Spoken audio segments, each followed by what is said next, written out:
Hey, what's up everyone? I'm Risa Morimoto and welcome to The Modern Age, where we chat about innovative and alternative ideas for creating a better life for aging parents and loved ones.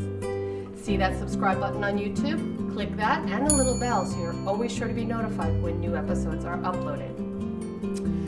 Okay, if you're like 80% of people who don't know or have not filled out an advance directive for yourself or your loved one, you need to watch this episode. Seriously.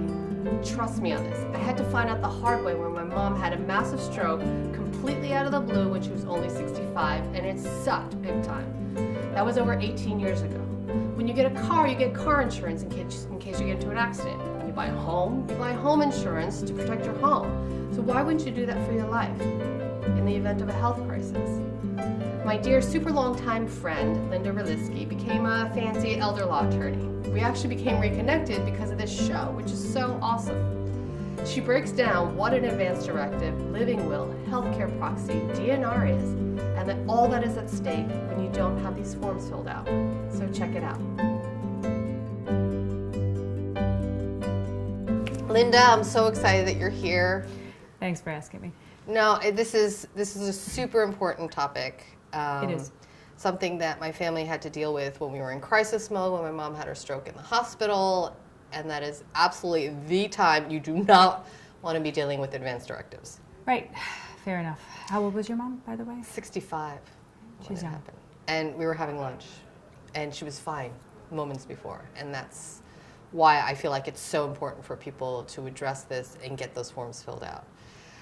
So to start off, can you tell me, so what is an advance directive? So before we start, let me just preface this, because unfortunately lawyers have to say these things, that we don't have an attorney-client relationship and I'm not giving legal advice, but I'm really glad that you asked me on to give some broad strokes about what are advance directives, the importance of advance directives, and the consequences, basically, of not having advance directives. Advance directives are a series of legal documents that allow you, when you have capacity, to tell everyone what it is you want done for end-of-life decisions. So, for example, you're able to communicate your cultural, ethical, religious preferences, moral preferences, and so that you still always remain in control of your decisions. Mm-hmm. You know, they're very simple forms, and the biggest takeaway from today should be, when people shut down and see this, they should go and they should, at the very least, execute a healthcare proxy and a living will, and should also have a conversation with respect to what their wishes are. So not only is it documented, but also they have an open and frank conversation with the person who's going to make the decision for them. What happens if you don't have the advance directive? Right. So I'm sure you remember the nightmare of Terry Schiavo and you know, Karen Ann Quinlan and those who become, you know, have come in between. When you don't know what your end of life preferences are and you have not shared it with anybody, it's fairly impossible for the doctors to, and they're not allowed to substitute judgment. So they are looking for, they're looking to other people to fill in the gaps and decide what you would want or wouldn't want. Well, if you've never expressed what those preferences are, you're opening yourself to parents and siblings and, you know, close cousins and friends, you know, all coming in to argue what you would have wanted and why they think this is what you would have wanted. So it's not even like only end of life, right? It's just if you become incapacitated as well. That's a fair point, right? Because right. There are times where, you know, God which forbid, is almost worse. Right. Right. So if you want to get over a hump, you know, right, you want to make sure that you have that spokesperson in charge making decisions on your behalf for that period of time that you can't make the decision. So there are a couple of kinds of advance directives. The first thing is a healthcare proxy. So a healthcare proxy, it's a very simple form that you sign in front of two witnesses, and it allows you to nominate someone to act as your proxy, you know, someone who stands in your shoes and makes decisions based on your preferences. The good news is you can always change your mind. You can revoke it at any time. Do you have to file it with anybody? You don't. But I can tell you, when my practice is to make several copies, and by the way, a copy is just as effective as an original. But the first thing you want to do is you want to talk to the person and ask the person who you're asking to be your proxy whether or not he or she is willing to serve. That's the first conversation. The next conversation is you need to tell them what you want. Right. And have that conversation and make sure that he or she is comfortable executing your wishes. So what do you mean by what you want? So let's say, for example, you have a stroke and you are, a decision needs to be made whether or not to intubate you or to put breathing tubes in, mechanical ventilation, artificial hydration and nutrition. Those are the basic decisions that you want to be in control of when you don't have capacity anymore, even if it's temporarily. You want to make sure that that person who you've appointed as your agent understands and has had this conversation with you, probably not once, but a few times, so that he or she is clear. There have been situations where people have declined to serve as proxy because their specific religious beliefs preclude them from honoring your wishes. So, you think, oh, I'll just pick so-and-so because I'm sure he'll do what I want. Not always. It's a really personal conversation that you have with somebody. So, and don't be insulted because you want the right person in that role. And I respect people when they decline. You also have the ability to appoint a successor agent in the event the initial person you appointed either can't serve or for whatever reason declines. So you need to have the conversation with a successor agent as well.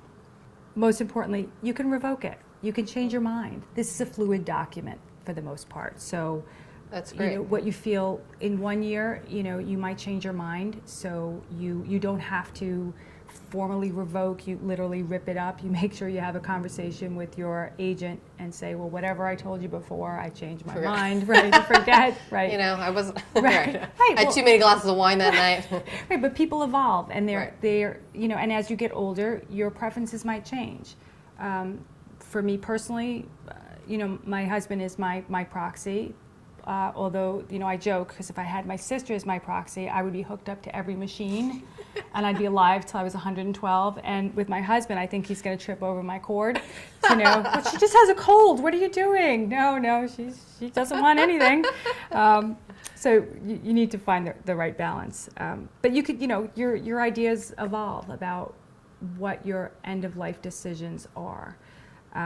But what I also recommend in conjunction with the healthcare proxy, which by the way is there's a statute governing that in New York State, there's something called a living will.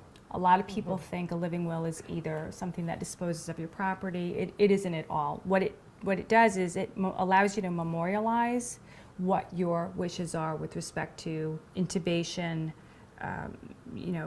tube feeding, mechanical ventilation, artificial hydration, nutrition, anything you want to put in there, you can put in there. You can even define what circumstances, here's a set of circumstances where I would want to be kept alive. So for example, if you were in a horrific car accident, but the doctors say, you know what, if we put her on a vent, we believe she's going to come off of it in a period of time. And if you're young, you have children or other considerations, you may tell you may write out under those circumstances, by all means put me on, but if it becomes clear that I'm not going to recover and or breathe on my own. So you really have a lot of flexibility in drafting this. It is not a one-size-fits-all document, and that's why I encourage you to really sit down with an elder law professional to make sure that you get it right. Right. And again, it can be revoked. You could change your mind, you modify it. But as a standalone document, doctors are not allowed to rely on that. Oh.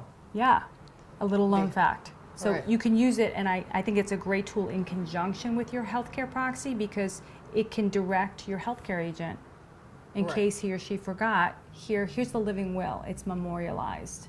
So it really even gives your agent a little more comfort that he or she knows he's following your directives.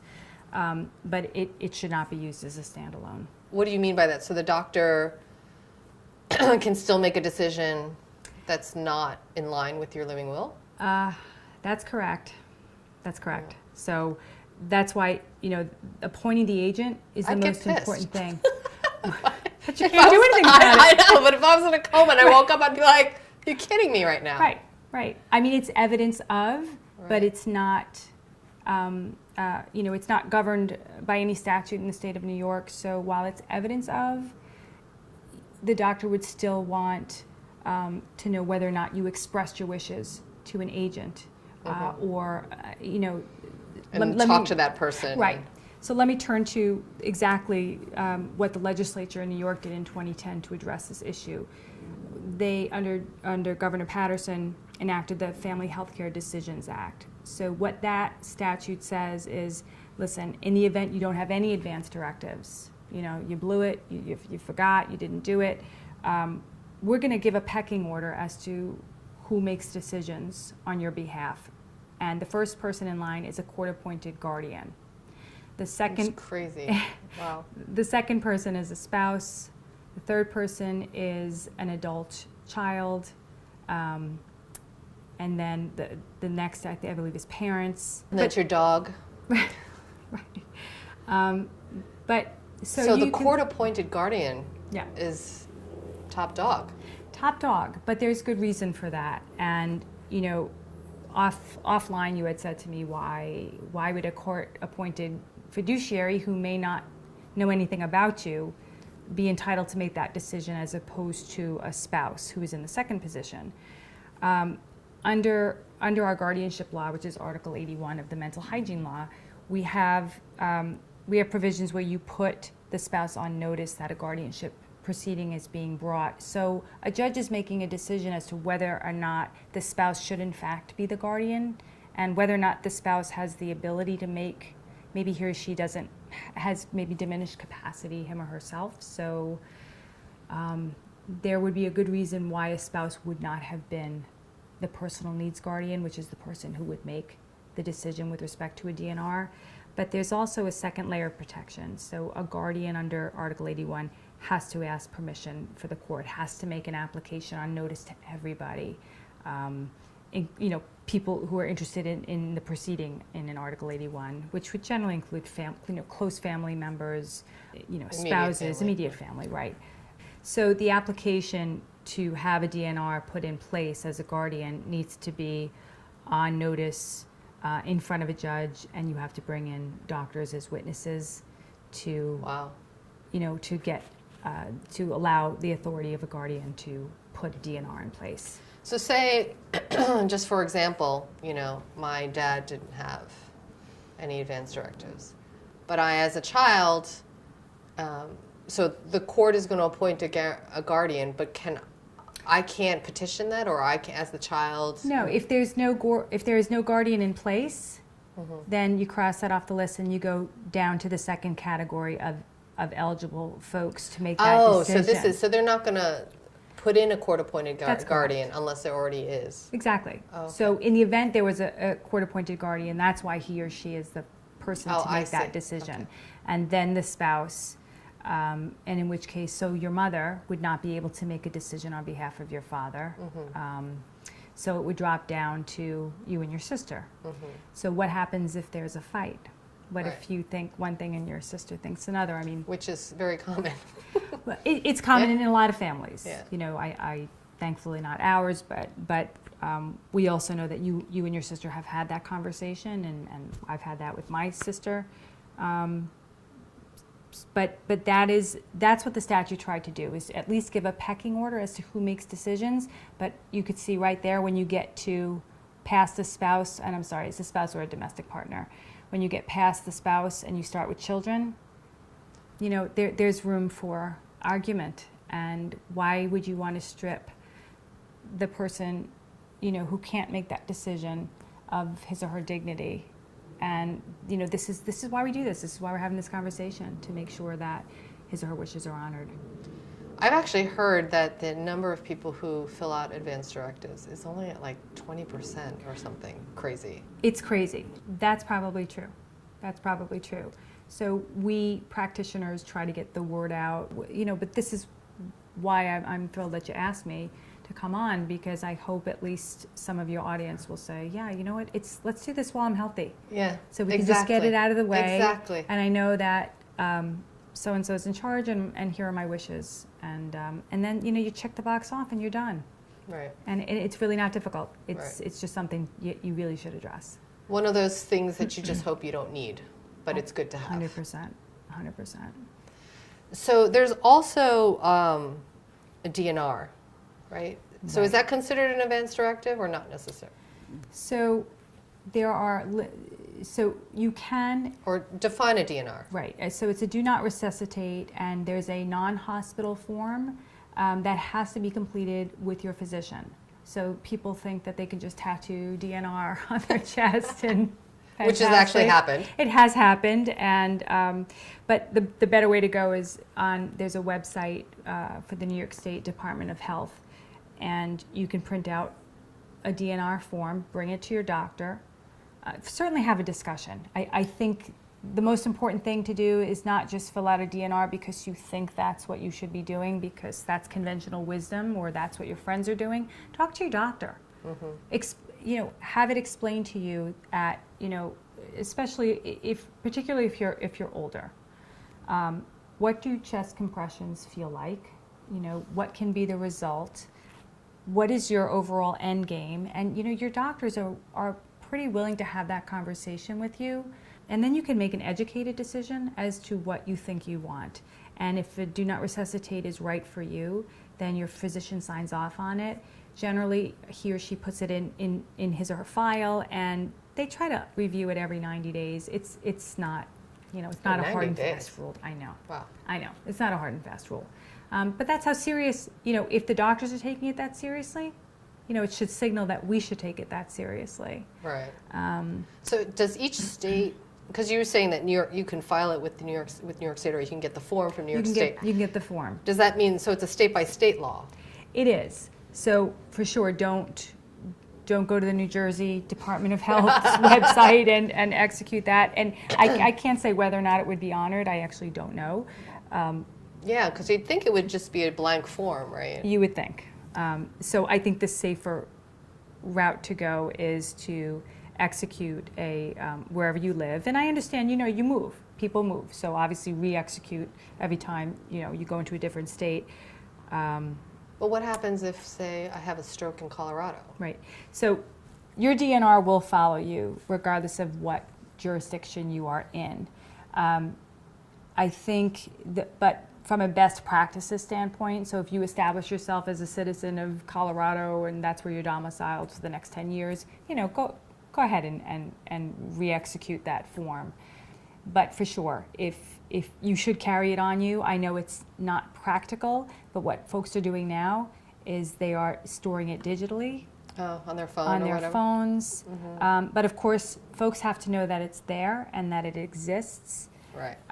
So I don't feel make like it that a with like your secret. med list, your Right. medications list or whatever, you just store it on your phone. What I've understood from friends of mine who are EMTs is some people have, there's been if you can't just put it on your refrigerator, I think stainless steel doesn't, with magnets. Anyway, some folks have put their advanced directives in the freezer. Really? Yeah. Why? I don't, this was an EMT, and I don't know if he was pulling my leg. No, he was telling me. Paul, if you were pulling my leg, yeah, no, it wasn't Did you say that? No. Oh. But we've heard this is where EMTs look for advanced directives, and I have no idea if that's true or not. But anyway, you should put it conspicuously, on the table, somewhere someone could see it. Carrying it around. Frame it with in you. your living room. Frame it, right.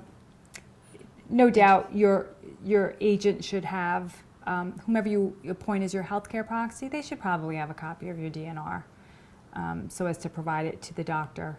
And this is a non-hospital DNR, which means, so you're doing this with your physician, as I said, in a non-hospital setting. And when you're in a hospital setting, there's something called a MOLST form, which is essentially the physician, the attending physician sits with you, and if you are able to express your wishes about various, like we had discussed before, artificial hydration, nutrition, mechanical ventilation, etc., and a DNR, and that's all in one document that is generally, it can be out of hospital as well. You can do that with your physician, but they will do that in a hospital generally for folks who are expected not to live more than 6 months.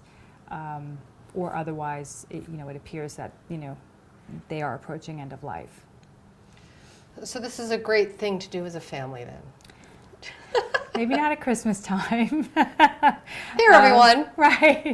Right. But people can just download advanced directives. Right. So let me I brought one for you to take a look at. So you can get this on the website at www.health.newyork.gov, and it's a non-hospital order to not resuscitate. I can almost guarantee you a physician should have these.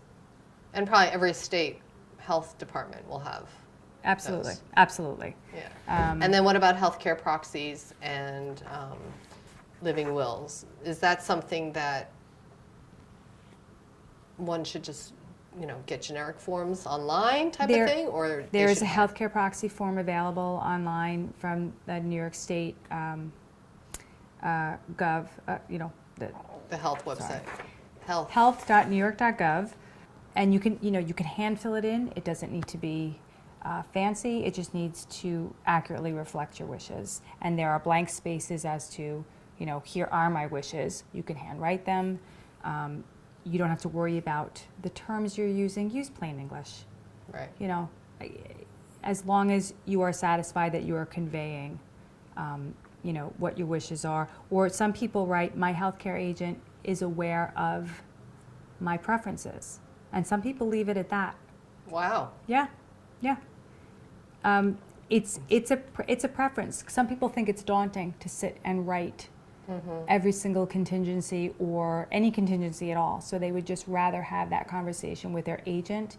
And I think people fear that if they don't update the document and they change their mind, that they want someone, they would want, so if you had that living will, but then you told your agent, hey, disregard what my living will states, obviously your healthcare proxy will be bound by what you've told him or her verbally. But so people get a little sketchy about wanting to necessarily put that in their healthcare proxy. No, I can see that. Right. It's whatever you're comfortable with, but by all means, designate that agent and have that conversation with him or her. Okay, so to wrap up, and just to kind of review, because it's like so much information. So the takeaway is, this should not be a daunting task. It should be something that you say, oh, I really need to get this done. Speak to the person that you want to make healthcare decisions on your behalf. Have that frank conversation. You can have it over tea. You can have it over a glass of wine. Just have it. It's the paperwork is not daunting, but it should be done. And there's really no time like the present. Linda and I would love to hear your thoughts, so please feel free to leave a note in the comments section below. If you found the video helpful, please share it with your friends and family, and be sure to subscribe so you'll always be notified as soon as new shows are uploaded. You can feel free to DM me on Instagram or Facebook at This Is Modern Aging.